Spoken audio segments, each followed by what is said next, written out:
Hello students.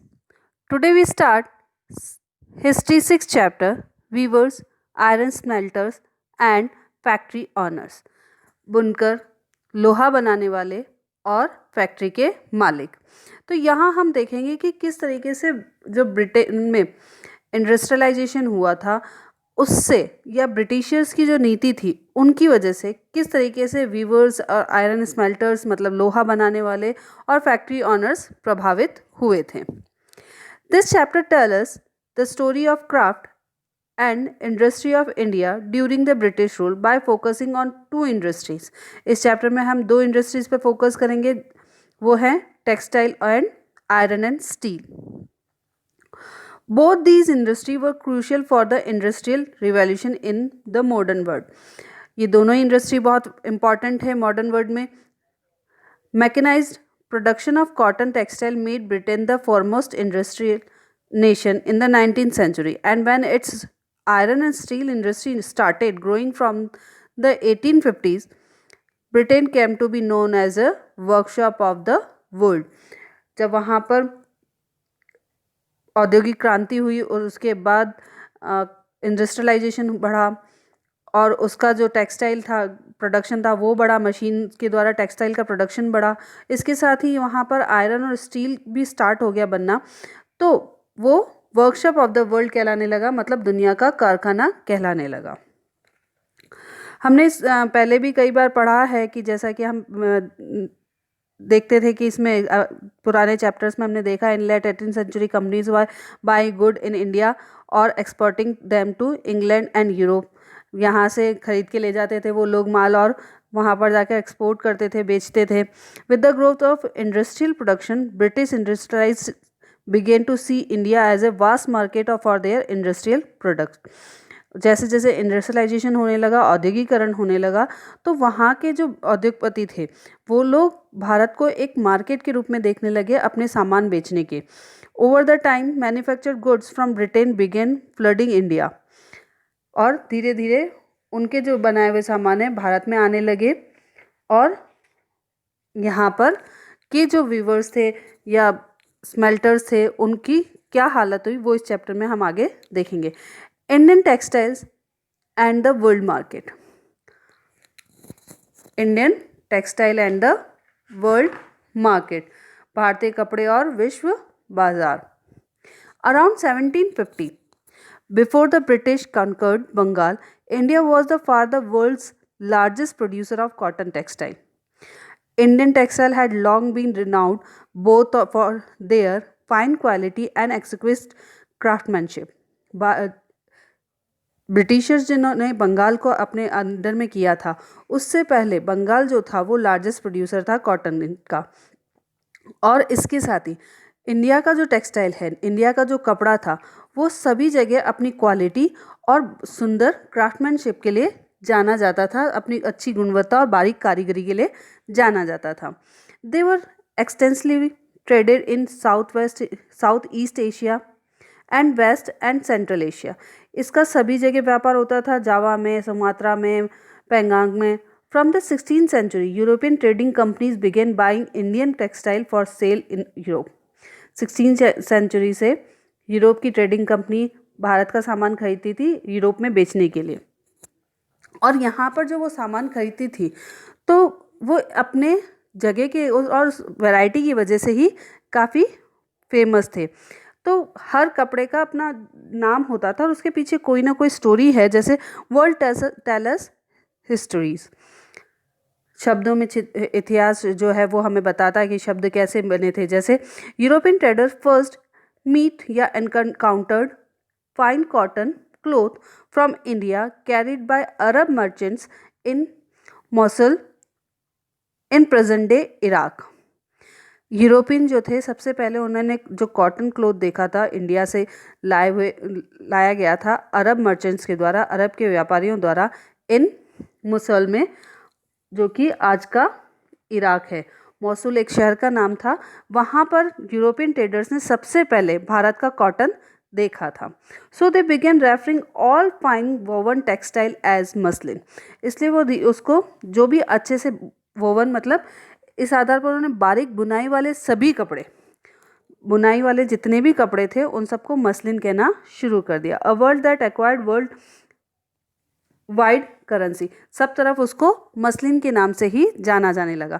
तो मतलब muslin की स्टार्टिंग कहाँ से हुई, क्योंकि उन्होंने कहाँ देखा था, मौसूल गांव में, शहर में देखा था, और मौसूल शहर में देखा था, इसलिए उन्होंने जो फाइन टेक्सटाइल थे या फिर बहुत अच्छे से बने हुए कपड़े थे उनको मसलिन कहना शुरू कर दिया। When the Portuguese first came to India in search of spices, they landed in Calicut on the Kerala coast in southwest India. Portuguese यहाँ पर जब आए तो वो केरला कोस्ट पर, Calicut on the Kerala coast पे उतरे। The cotton textile with they took back to Europe along with the spices came to be called calico. Calicut में जब वो आए थे तो वहाँ से जो वो कॉटन लेके गए, कपड़ा लेके गए, उसको उन्होंने क्या नाम दे दिया, कैलिको दे दिया, derived from the Calicut. And the subsequently calico became the general name for all cotton textile. और इसी तरीके से सभी जो कॉटन टेक्सटाइल थे, कॉटन के कपड़े थे, उनको कैलिको कहा जाने लगा। मतलब मसलिन किसको कहा जाने लगा, जो फाइन वॉव्ड है या मतलब अच्छे बुने हुए कपड़े हैं, बारीक बुने हुए कपड़े हैं, उसको मसलिन कहा जाने लगा। और सभी कॉटन को कपड़ों को क्या कहा जाने लगा, कैलिको। इसके अलावा भी और भी कई वर्ड हैं जिनको अलग अलग नाम से जाना जाने लगा। जैसे among is the piece order to in bulk for printed cotton clothes called chintz, कोसाका, कोसा एंड खस्सा एंड बंदना। बंदना मतलब जिसको हम बंदेज कहते हैं, बंदेज वाली जो प्रिंट होती है वो।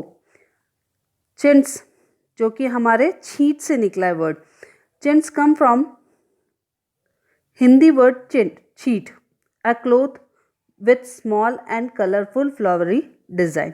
मतलब चिंट्स किसको कहा जाने लगा, जो कि हिंदी वर्ड था छीट, जिसका मतलब क्या था, एक क्लॉथ या एक कपड़ा जिस पे कलरफुल फ्लावर की डिज़ाइन बनी हुई है।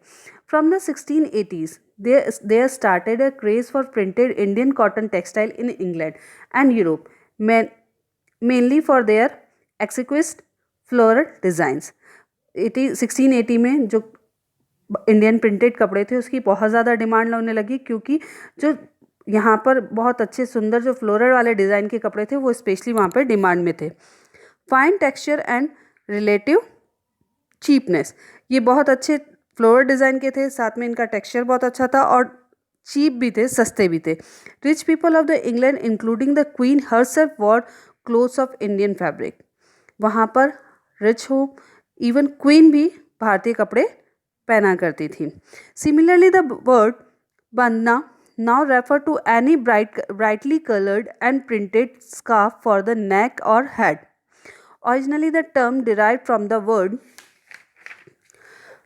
बंधन, हिंदी फॉर टाइंग, मतलब बंधेज जो बांध के डिज़ाइन बनाई जाती है वो। छींट का और बांधने का दोनों के ही पिक्चर आपकी बुक में दे रखे हैं, तो आप उसको देख के पता कर सकते हैं कैसे हैं, जो कि छींट की डिज़ाइन जो थी या चिंट्स की डिज़ाइन जो है वो, और बंधेज की या बांधना की डिज़ाइन जो है वो आपको यहाँ पर बताई गई है।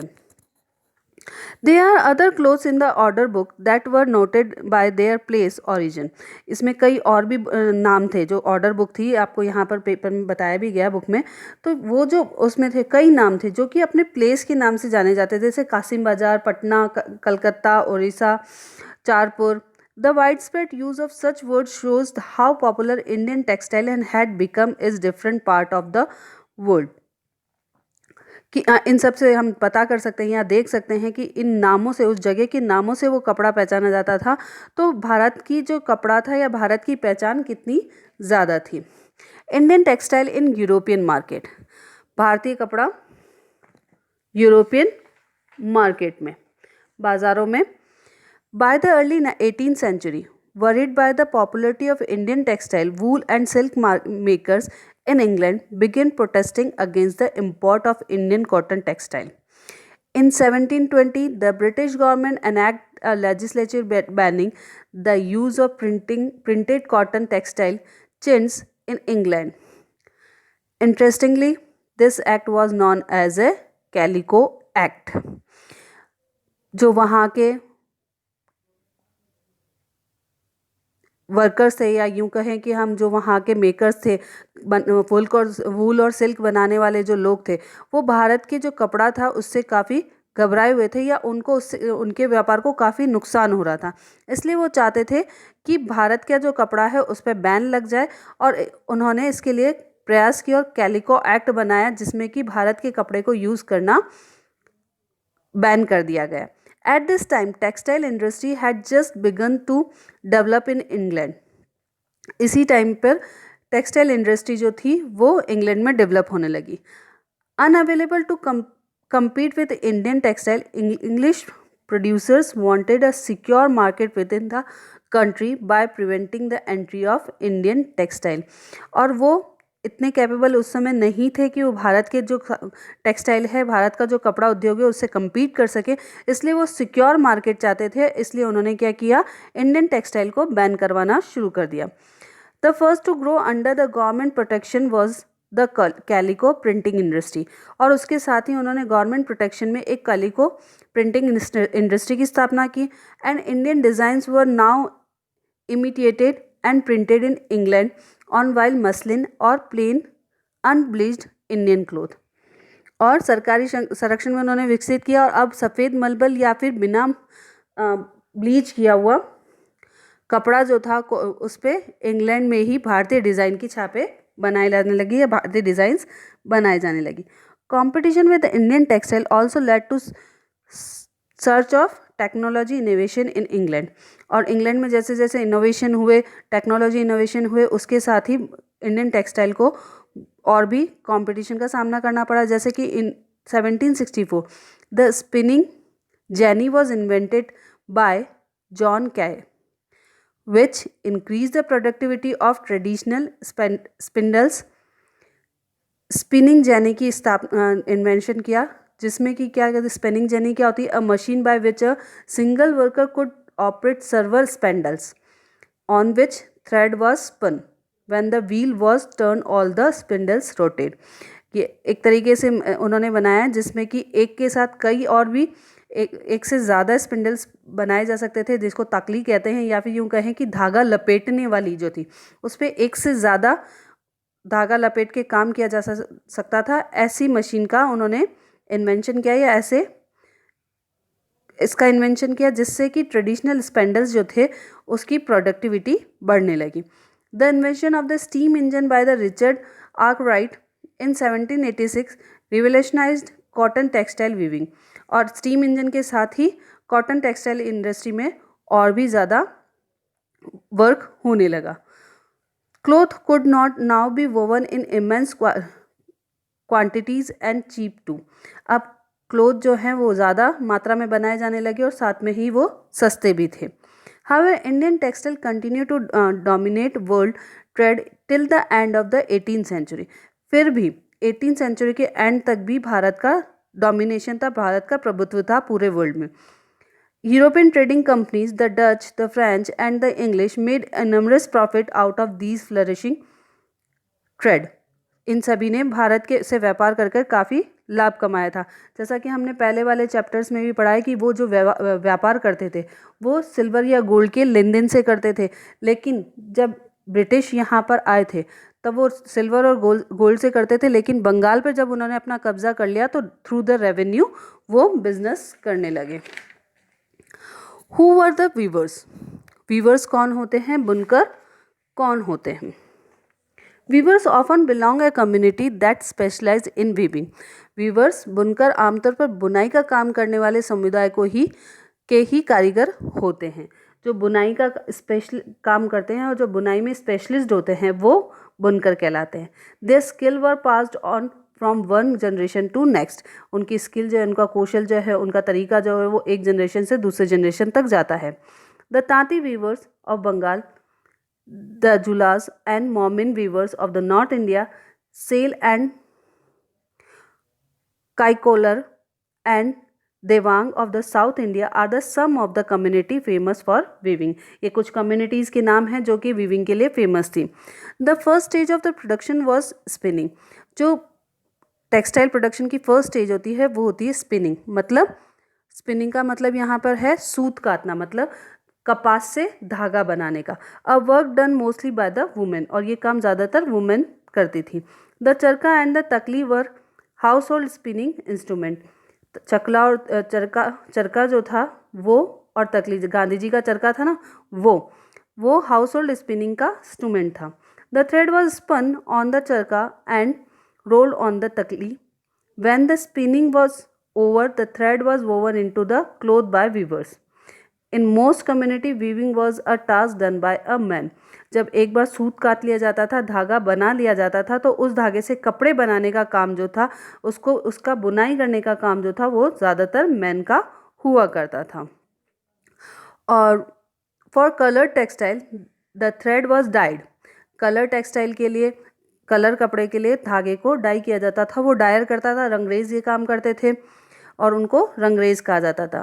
प्रिंटेड क्लोथ, प्रिंटिंग या छपाई वाले कपड़े अगर चाहिए थे तो weaver needed the help of specialist block printers known as a chhipigar. Chhipigar के नाम से वो जाने जाते थे। ब्लॉक प्रिंटर्स को चिपीगार्स कहा जाता है। Handloom weaving and the occupation associated with it provide livelihood for million of Indians.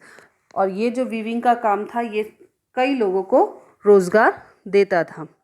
The decline of Indian textile. अभी तक तो हमने देखा कि भारत का जो टेक्सटाइल इंडस्ट्री था वो किस तरीके से, वहाँ के वीवर्स जो थे वो किस तरीके से काम कर रहे थे और कितना कपड़ा प्रसिद्ध था सब तरफ। अब धीरे धीरे इसमें डेक्लाइन आना शुरू हुआ, इसमें पतन आना शुरू हुआ। The development of cotton industry in Britain affected the textile producer in India in several ways. First, Indian textile now had to compete with British textile in the European and American market. अब decline शुरू हो गया, या कहें कि उसका producer जो था, उनका जो उत्पादन था वो प्रभावित होने लगा कई कारणों से। पहला तो उनको compete करना पड़ा ब्रिटिश की टेक्सटाइल इंडस्ट्रीज से, और जो कि यूरोपियन और अमेरिकन मार्केट में अपना प्रोडक्ट सप्लाई करती थी। Second, exporting textile to England also became increasingly difficult since very high duties were imposed on Indian textile imported into Britain. इसके साथ ही एक तो हो गया कि ब्रिटेन में जो था ब्रिटिश इंडस्ट्रियलाइजेशन अच्छे से हो रहा था, तो वहाँ पर कपड़ा उत्पादन हो रहा था। दूसरा, वहाँ के इंडस्ट्रीज़ को ग्रोथ कराने के लिए जो यहाँ की गवर्नमेंट थी, जो कि कॉलोनियल गवर्नमेंट थी, अंग्रेज़ों का जो शासन था, उन्होंने इंडियन टेक्सटाइल पे बहुत ज़्यादा हाई ड्यूटी लगा दी अपने कपड़े को निर्यात करने के लिए। अगर इंडियन प्रोड्यूसर चाहते कि वो अपना कपड़ा निर्यात करे तो उनको बहुत ज़्यादा टैक्स देना पड़ता था। By the beginning of 19th century, English made cotton textile successfully ousted Indian goods from their traditional market in Africa, America and Europe. 19th century की शुरुआत से ही जो इंग्लिश कॉटन टेक्सटाइल थी, उन्होंने भारतीय टेक्सटाइल कंपनीज़ को या भारतीय टेक्सटाइल को उनके जो परंपरागत या यूँ कहें कि पुराने जो मार्केट थे उससे इजीली हटा दिया था।